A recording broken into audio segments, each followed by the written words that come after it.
Oo. Ang patuloy na nakakaaliw na mundo ng showbiz kung saan umiikot ang intriga, drama, at revelation sa parang confetti sa isang celebrity party.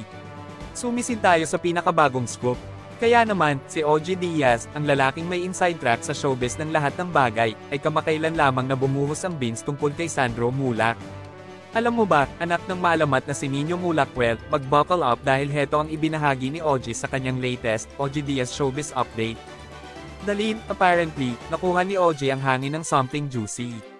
May insidente umano na kinasangkutan si Sandro Mulak na naganap sa GMA Gala. Ngunit teka, hindi lang ito anumang insidente, ito ay isang insidente ng pang-aabuso.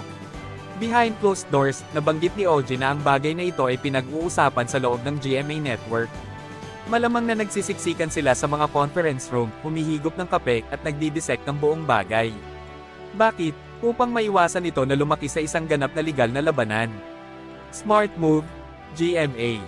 Na trauma, ngayon, narito kung saan ito ay nagiging matindi. Ang salita sa ubas, o siguro ang sikretong hotline ni OG, ay baka matroma ang kawawang bata, si Sandro, ibig sabihin. Yep, yan ang buzz.